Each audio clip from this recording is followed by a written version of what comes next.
Welcome, my friends, to this Q&A session, a pre-call for our seminar that is coming up on the 10th of March, the 14th of March.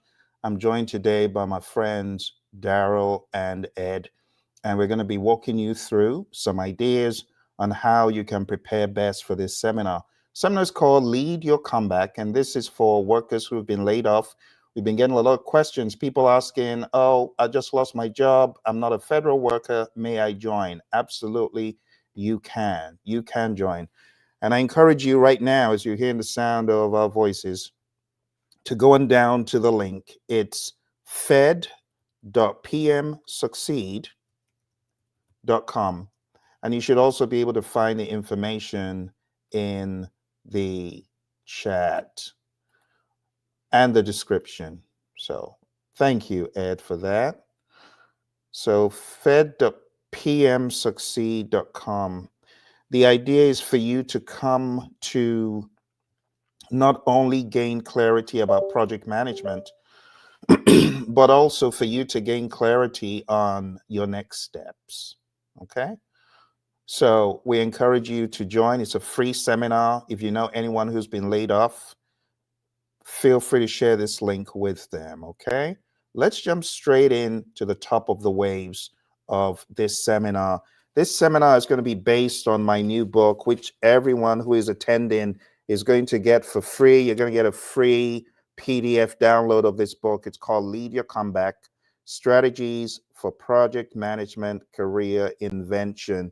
And if you look at the subtitle of this book, which you can also find on Amazon, by the way, it's a strategic playbook for federal workers to transition into project leadership roles.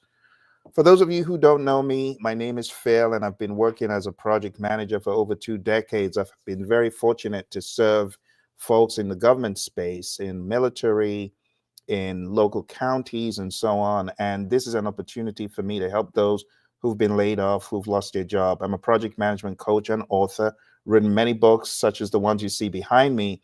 And I'm going to be sharing with you not only how to get equipped to better present your project management case in an interview. You can transition your career from where you are now into project management. You can leverage the expertise you gained in government so that you can redefine your direction as a professional.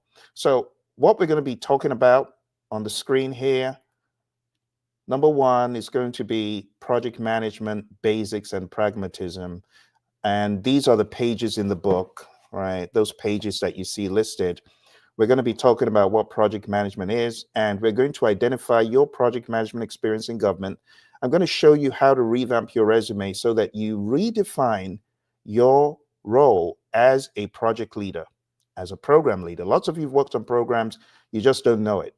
I'm also going to be showing you the terrain of Agile. We're going to be covering Agile, Scrum, and Kanban. I'm going to show you how you can use that to expand your career and grow. We're going to do exercises, answer questions. In fact, you're welcome to send in your questions. If you have any questions right now, I encourage you to send in questions to support@praizion.com. That's SUPPORT@praizion.com. And we'll be answering your questions every step of the way. I'm also going to be coaching you, showing you how to develop your career and land your next role. I'm going to be showing you some of the practices I used when I lost my job back in 2009 and how I was able to redefine myself. I am going to be teaching you ideas, mindsets about how to transition to your next big thing. We're going to work on creating a 30-day career action plan, because I know when you lose your job, it's quite demoralizing at first, and you're scrambling around trying to do something, but it might just be busy work. I'm going to show you how to make that productive action.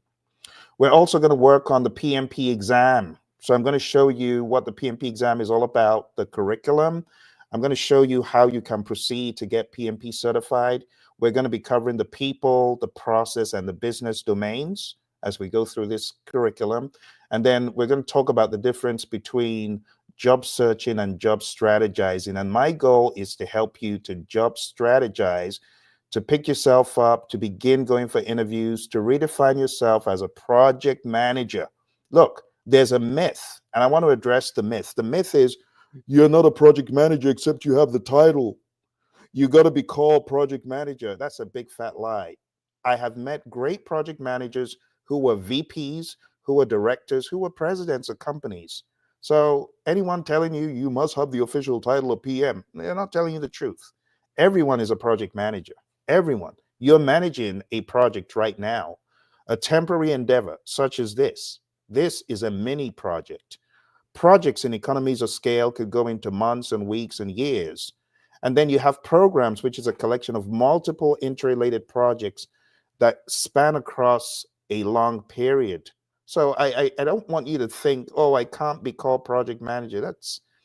That's not correct. I was not a project manager by structure and engineered choice. I was a project manager because I found myself in a role managing projects at Citigroup. And that's when I began to realize, oh, there must be something to this, but I didn't know what it was called until I started working on my master's degree. And my professor said, well, I guess you'll write a dissertation on barriers to implementing project management systems. So I began that journey, and that was back in 2002. And since then, I've been very fortunate enough to learn project management, getting PMP certified. Ed is a PMP as well. I want Ed to comment because we're taking time to talk about the PMP. Ed, do you think there's really any value in this PMP exam thing that we're going to be talking about on I think it's day 4? Yeah, I think it's a lot of value in there, but I think the value is not this not just in the certification itself, is the journey that you go on with trying to obtain your actual PMP, which is huge because with the PMP, when you're going after this PMP, you have to first, number one, make sacrifices, meaning, you have to tell friends and family, hey, I would love to go out and maybe go have that beverage of choice or that movie, but I can't go because I'm studying for the PMP. It forces you to really take your experiences and then combine that with the theories that you've learned, that the theories that you're going to learn through PMI. So I think it's very important that you go on that journey. And then when you go on that journey, to see who you become, because what you need to understand is when you get that certification, that's just not the end of it. The next step is where I am, is with my mentor, my friend and trainer, Phil, on leadership, because leadership is going to be something you're going to need long term. Good stuff, Ed. With that said, let's shift gears here and talk a little bit about leadership. Let's give people a 411 high level lesson on leadership, right, Ed? The true measure of leadership is influence, isn't it? It definitely is. I mean, and this is why, when you turned me on to John Maxwell, I was super excited because of the principles that he uses, and then the principles I've been learning from you. And it's not about the title, Phil. Sometimes we get so caught up in I am senior director, or I am VP, or whatever that particular title is, and I have these direct reports. It's about what John always talks about, and what you coach us on, is influence. How can I have influence over someone's life? And then watch this, Phil, inspire them to even go further in their journey, in their career. So I think it's imperative that you allow yourself to grow in leadership. People who become leaders want to be so perfect. They want the perfection, but I believe in starting ugly as a leader and grow as you continue to grow within your profession.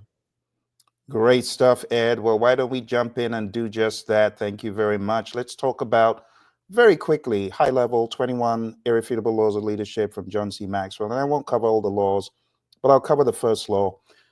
No matter where you are in the leadership process, you got to know this. The number of laws that you learn, the better leader you'll become. Each law is like a tool ready to be picked up and used to help you achieve your dreams. So, law number 1, the law of the lid. This guy's in a jar. That lid, it represents his leadership ability. And this guy cannot go any further in terms of his success, his ability to deliver beyond his leadership potential. The lower your ability to lead, the lower the lid on your potential. Companies know this. What happens when there's a takeover of the company? They're not leaving the CEO at the helm. They're going to cut the CEO out. Why is that? because the CEO is the lid on that company's potential. So the higher your ability to lead, when you understand the dynamics of leadership, the higher the lid on your potential. It's just straightforward. If you want to increase your effectiveness as a project manager, as an employee, learn the laws of leadership, understand how leadership works, and you will become more effective. It will be a geometric progression. You can see in this image here on the left, let's see if we can make that a bit bigger. You can see that the level that this person is putting in level 8.5 in terms of success dedication. Yes, they're dedicated to success, but their leadership is very poor. So that gray area, the darker gray area, that's their level of effectiveness. But on the flip side, if you take a look at someone putting in comparable success dedication, but leadership ability is a 7.5 versus a 1.5 for the first person, you see that it increases their level of effectiveness. The true measure of leadership is influence. You got to understand your ability to influence will make or break your career. And when we talk about influence, we're talking about influencing yourself to start with. So law number 1 is a signal to learn leadership. Be intentional about your leadership journey. One of the best ways to begin learning leadership intentionally is to learn from someone like my mentor, John C. Maxwell, who is behind the book that this presentation is based on. And if you want to follow John, I learned from the best. John gives away stuff for free. I'm giving you this seminar for free. My buddy John, he's giving you Minute with Maxwell for free, $0. And what you're going to learn from the Minute with Maxwell program is every day, as you stay tuned to John's Minute with Maxwell, you're going to learn profound laws, insights, and ideas about leadership. So I highly encourage you to jump on Minute with Maxwell. I put that in the chat. You see that right there?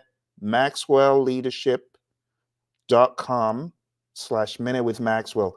Go to that link and sign up, and you'll be able to learn a lot from John's curriculum. Number 2, the law of influence. I've already said it today. True measure of leadership is influence, nothing more, nothing less. John says, he who thinks he leadeth, but has no one following him, is only taking a walk. Isn't it sad that you have people that think they're leading? No one's listening. No one's tuned in. Why? Number 1, no character. Character is poor. 2, they don't have relationships. They are carrot and sticks people, knocking people over the head, coercing people, firing people out of spite, right? Knowledge, they don't know very much. They're not intuitive. They're not leveraging experience, and they're not leveraging success. That is a blueprint for failure. But for those who understand influence as leaders, they have character, they build character. Come on now, let's be honest. You ever seen a character flaw and you say, I need to adjust this? I'm butting into conversations.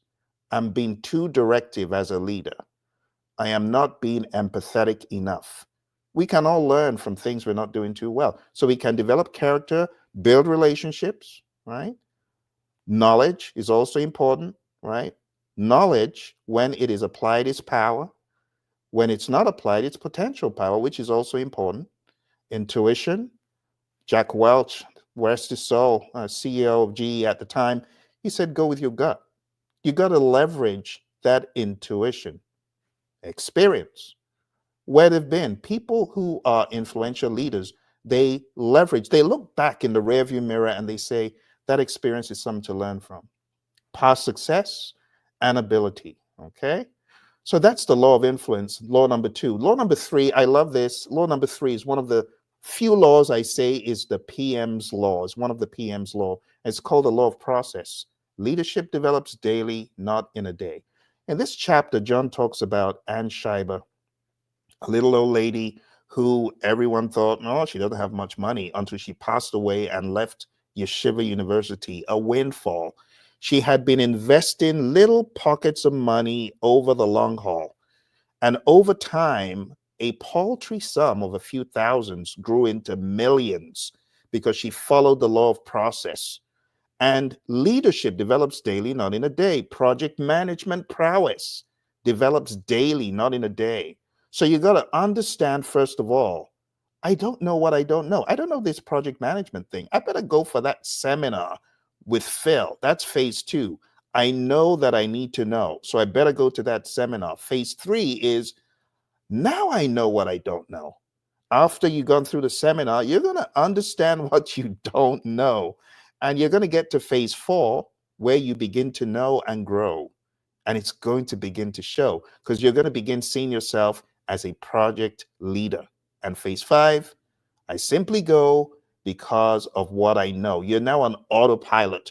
So you got to understand your process as a leader. It's daily, which is why I highly recommend Minute with Maxwell. It's a daily devotion to leadership. You're going to benefit immensely from it. Number four, I call this the PM's law again. It's the law of navigation. And the law of navigation just says anyone can steer the ship, but it takes a true leader to chart the course. Here we talk about Robert Falcon Scott and Roald Amundsen, right? The big rush to get to the South Pole. And Robert Falcon Scott, he was a British naval officer. He didn't plan as thoroughly as Roald Amundsen, and consequently, all his men died. Some had gangrene. Bad things happened to them. Bad things happen when you don't plan.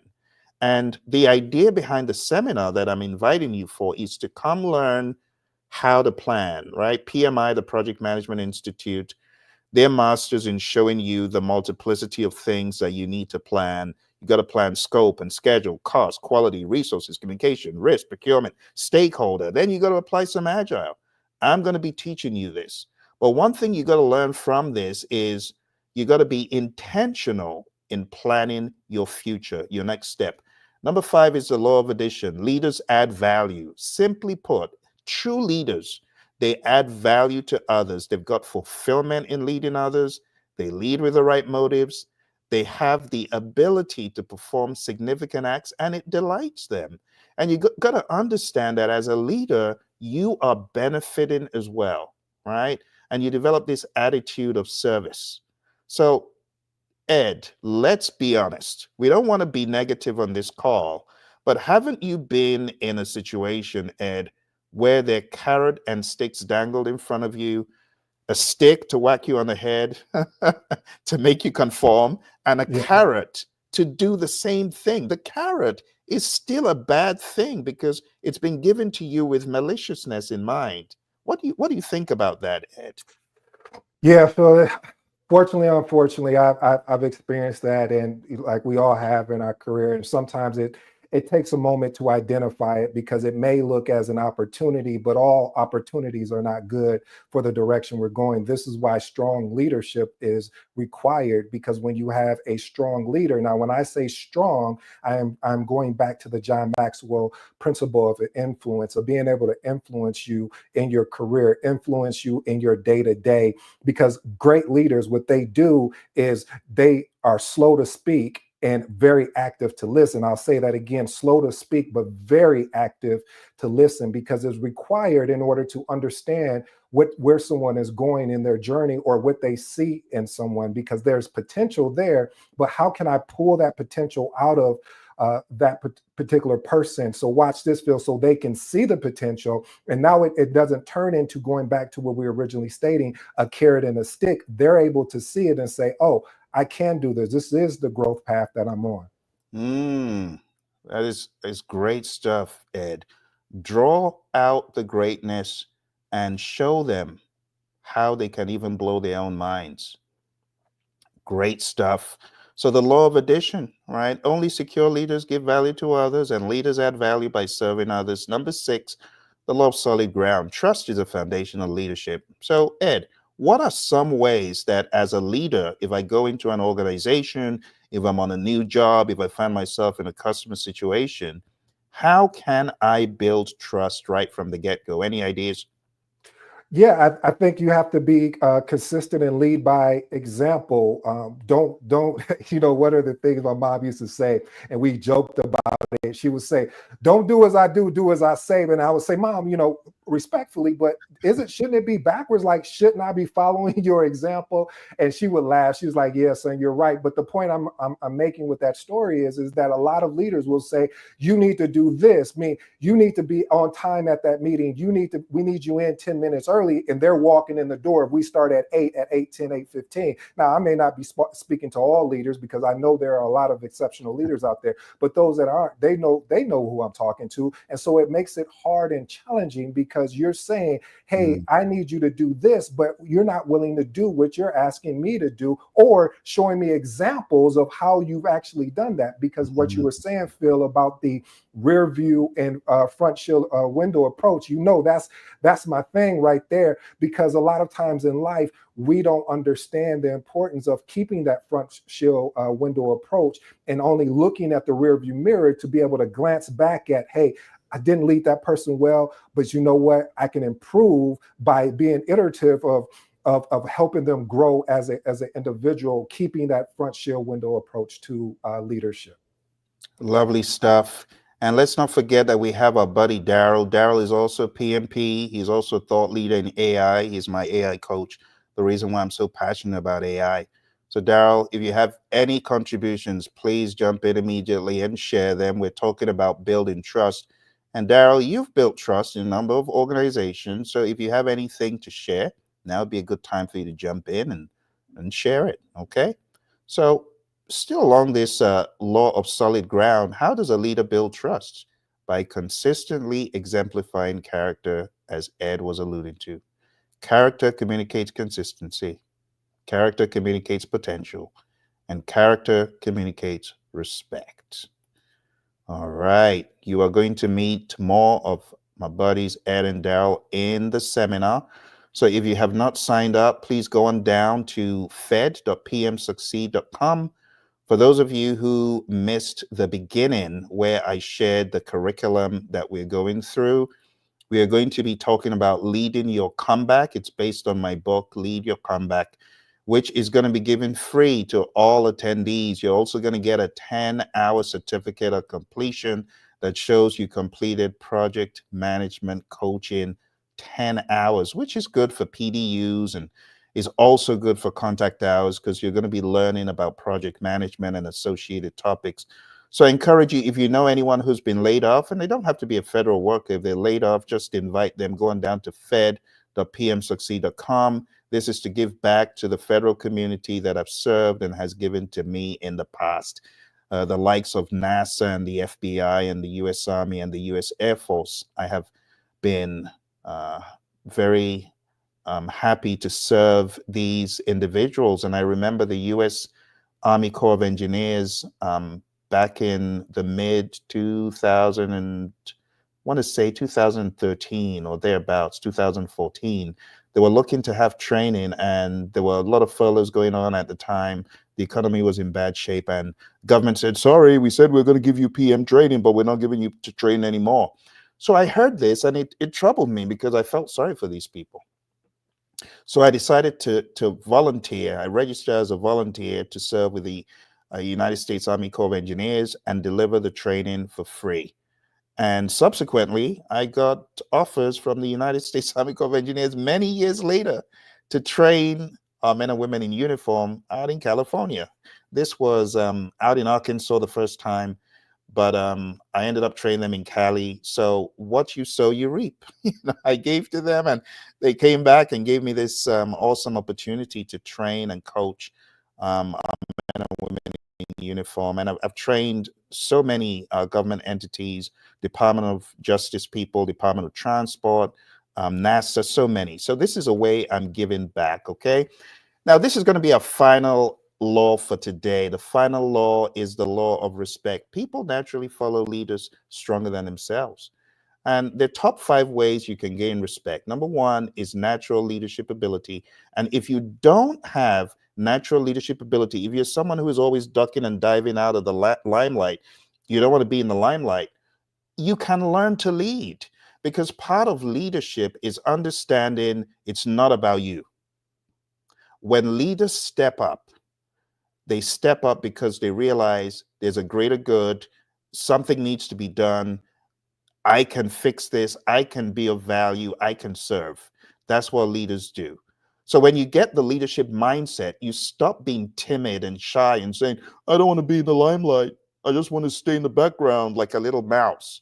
That's not leadership. So if you want to gain respect, start off by learning to intentionally lead yourself. Again, it seems like I'm promoting my mentor, John, and maybe I am because it's added tremendous value to me. Okay. And I know that if you follow Minute with Maxwell, you're going to gain so much value. You're going to learn just like I did. All right. So, natural leadership abilities, number one. And to get the natural leadership ability, some people are born natural leaders. They like leading, they like, showing the way. And, you got to understand that leadership is not all about being directive.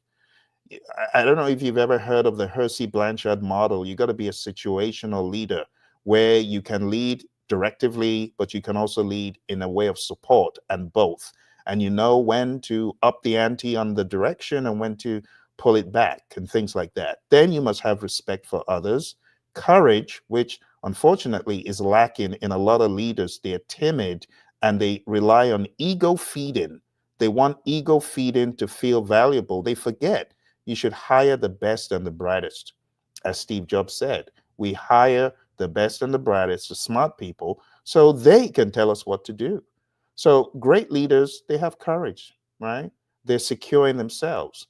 They understand that teamwork makes the dream work, and they have success track records to show for it, and they are loyal. If you want to learn the other 14 laws, attend the session. I will be covering the other 14 laws of leadership. Going down to fed.pmsucceed.com. For those of you who missed it in the beginning, we're talking about a smattering of topics in the seminar. We're going to cover project management basics. We're going to cover process groups and knowledge areas. But while we're doing this, I'm going to show you how to revamp your resume to make it more reflective of project management. We're going to cover the 10 knowledge areas. We're going to cover Agile, Scrum, Kanban. We're also going to talk about career strategy and landing your next role, and talk about certifications and next steps. We're also going to talk about mastering the 3 domains for the PMP exam. So if you want a crash course for the PMP exam as well, this is all wrapped up in one. We're going to talk about all the 3 domains, and I'm going to give you access to a final mock exam that will help you understand the craziness of the PMP. Ed, is it fair to say PMP is one crazy exam if you're not well prepared for it? Wow, you're being nice. It must be Saturday today, Phil, because you're being really nice. Man, that exam is emotional journey, but it's worth it. It is very challenging, but it's also exciting. I know when I went on my journey, you would look and you would say, man, I got to put in 2 to 3 hours a day. I'm tired. I just got off of work. I just want to put on the TV and just relax. But the journey is worth it, and I really think you're going to get so much value out of, because you're not, and what I love what you're going to be doing here, Phil, is you're going to make this so pragmatic, meaning real life for people. Because a lot of times we get all this theory training, and then after I get the training, I can't do anything with it because I don't know what's my next step. And this is why I love being under your tutelage, because you provide pragmatic steps that you can take away that day and start implementing that day. You can give them tonight to think it over, but you want them to take action immediately.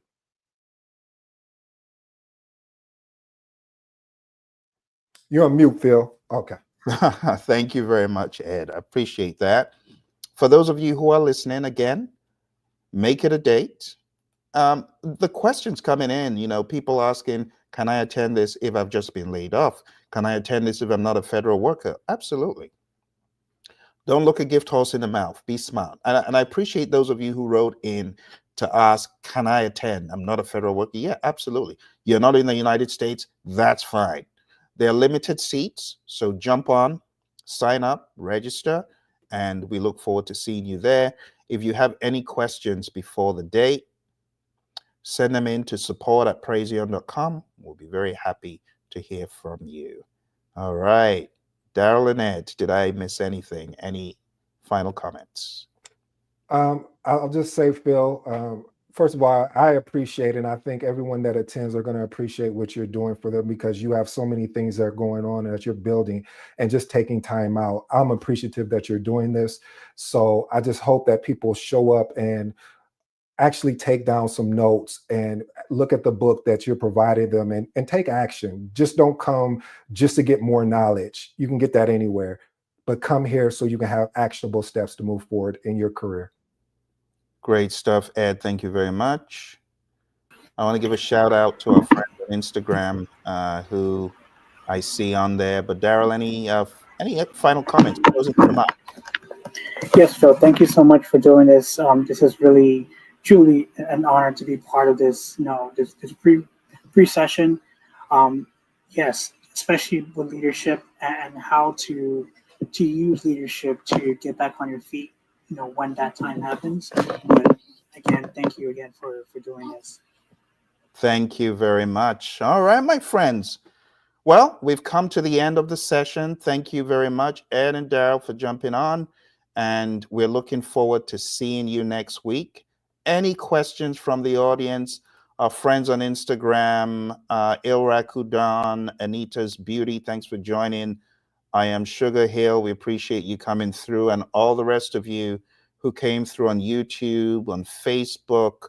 Now's a good time for you to chat in if you've got any questions, comments, or concerns. Our friends on LinkedIn, I don't see anything in the queue. So I'm going to say thank you very much, and we look forward to seeing you next week.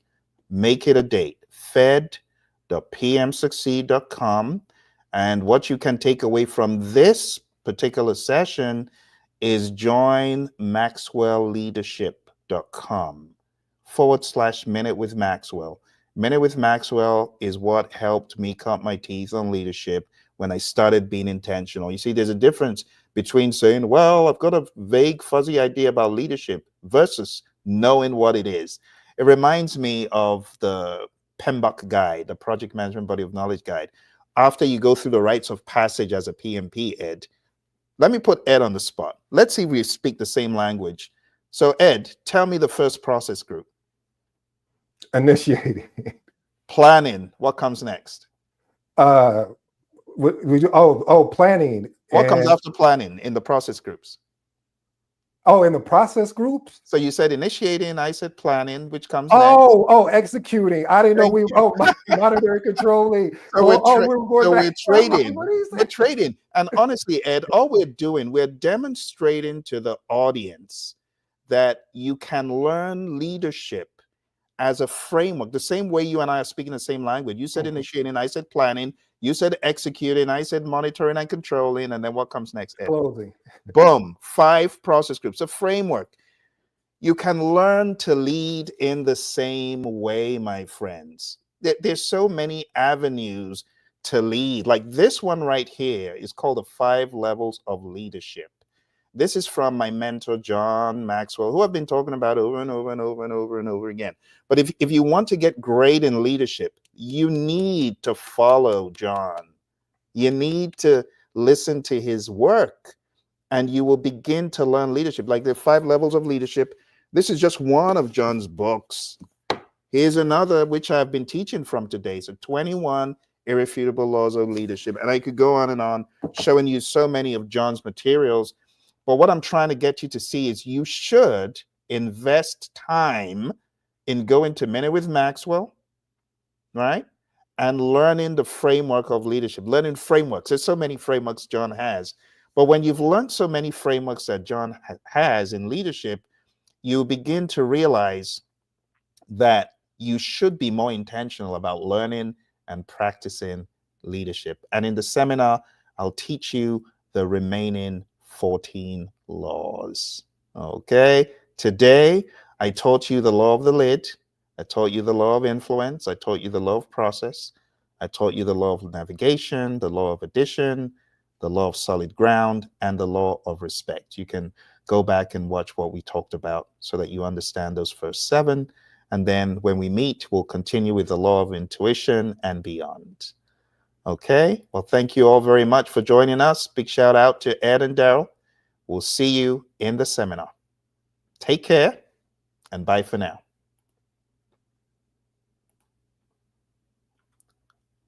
Au revoir.